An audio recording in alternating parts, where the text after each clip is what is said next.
ইয়া আল্লাহ, আল্লাহ তোমরা তোমরা সবার কাছে আমার এই অনুরোধ রইল, আমার এই দেশবাসীকে অনুরোধ রইল, আমার এই মসজিদটা আপনারা বাঁচাইতে। এই অনুরোধ, আর কোনো আমার অনুরোধ নাই। আমরা এই মসজিদ ছাড়া আর কোনো জায়গাও নাই। এই মসজিদটা 300 বছরের পুরানা মসজিদ। এই বালু তোলার কারণে পাথরগুলা কয় নদীতে ভাঙে হয়ে গেছে। এরা বাধা দিলে মানে না, শক্তিশালী মানুষ। বিনীতভাবে অনুরোধ দিল দেশবাসীর কাছে।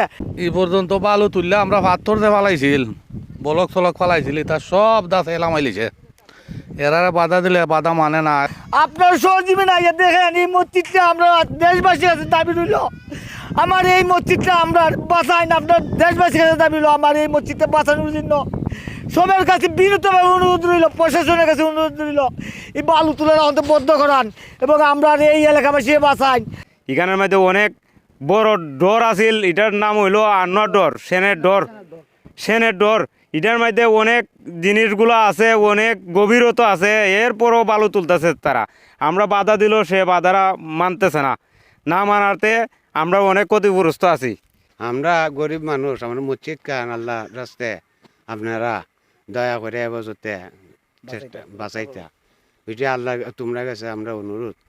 যারা বালু উত্তোলন করে এখানে তাদের এই জায়গার পরিবর্তে যদি অন্য কোনো জায়গায় তাদেরকে স্থানান্তর করা যায়, তাহলে নদী ভাঙ্গনের হাত থেকে আমাদের যে মসজিদটা রক্ষা পাইব। এখানে ঈদ মাঠ আছে এবং আমাদের বাড়িঘর আস্তে আস্তে দেখা যাব, যখন এখানে কবরস্থান আছে, বাড়িঘরও রক্ষা পাইব যদি ভাঙ্গনের বালু উত্তোলনটা বন্ধ করা হয়। আর যদি বালু উত্তোলন বন্ধ না করা হয়, আস্তে আস্তে ভাঙ্গনের কারণে আমাদের যে অবদার বাঁধ আছে এটাও সমস্যা হইব। আর বাঁধ আস্তে আস্তে যেখানে নদীর পাড়টা একবারে বাঁধের কাছে চলে গেছে। এখন আমার প্রশাসনের কাছে এবং পানি উন্নয়ন বোর্ড যারা আছে তাদের কাছে আমার গ্রামের বাসীর পক্ষ থেকে একটাই অনুরোধ, যদি নতুন করে সম্ভব হয়, এখানে যদি নতুন করে পাথর ফালানোর ব্যবস্থা করা হয়, তাহলে আমাদের গ্রামের মধ্যে গ্রামবাসীর খুব উপকার হইব এবং নদী ভাঙ্গনের হাত থেকে আমাদের মসজিদ তথা গুরুস্থান কবরস্থান এবং ঈদমাঠটা রক্ষা পাইব। টিউন সাহেবের স্বর্ণাপন্ন হয়েছি, টিউন সাহেবের কাছে আমরা দরখাস্ত পৌঁছাইছি, ডিসি অফিসেও পরে দরখাস্ত নয় পৌঁছে গেছে এই পর্যন্ত। এখন মসজিদ সচিবালয়েও পাঠাইছি। এখন যদি প্রশাসনের দিক থেকে আমরা কোনো সহযোগিতা পাই, এরা তো জোর মধ্যে আমরা উপরে দেখাইতেছে, যার কারণে এরা মেশিন এখান থেকে বন্ধ করতেছে না। যার কারণে আমরা যখন আর বাধা বিঘ্ন দিলাম, তারপরেও তারা বাধা যখন মানতেছে না, তখন আমরা আইনের স্বর্ণাপন্ন হয়েছি।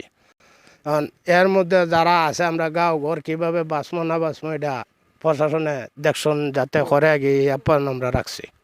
এই জায়গাটা এমন গভীর আর বালু তোলার কারণে আজকে আমরা বিভ্রান্তির মাঝে আছি। কি বিভ্রান্তি?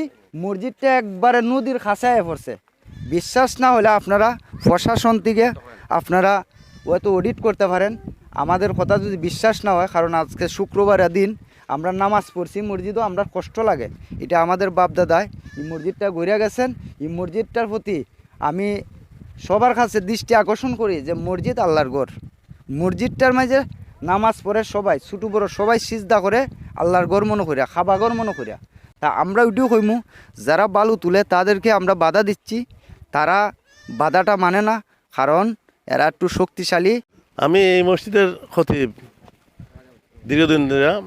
কথা রইল, এখানে 2-3টা প্রতিষ্ঠান আছে। এই নদীর ভাঙনের কারণে মসজিদ এমনি একটা ক্ষতিগ্রস্তের মধ্যে আছে। এর মধ্যে আবার যদি বালু তোলা হয় এভাবে, তাহলে নিশ্চয়ই এই প্রতিষ্ঠানগুলোর বেশি ক্ষতি হইব। তারার কাছে আমরা জোর করিয়া দাবি করি যে আমরা মসজিদ, ঈদ মাঠ এবং কবরস্থানটা তারা রক্ষা করার লাগে এখান থেকে বালু তোলাটা বদ্ধ করতো। এখন একটা কথা কইমু যে বালু তোলাটা এখান থেকে ওরা এরা অন্যদিকে যাক, যাতে আমরা এই গ্রামটা, বিশেষ করে এখানে 3টা প্রতিষ্ঠান, ঈদ মাঠ, কবরস্থান, মসজিদ, বাড়িঘর এবং এই এলাকা দেখতে পারবেন আপনি। এই যে এইদিকে দেখুন পাথর ফেলানো ছিল, সবগুলো পাথর তারা বালু তোলার কারণে একবারে নদীতে চলে গেছে। বাড়িঘরও কয়েকটা এই নদীর মধ্যে গেছে, অনেক বাড়িঘর গেছে। তারপরেও তারা শান্ত হইতেছে না, তারা বালু তুলবে ব্যবসা করবে। তাদের শেষ কোথায় সেটা আমরা জানতে চাই।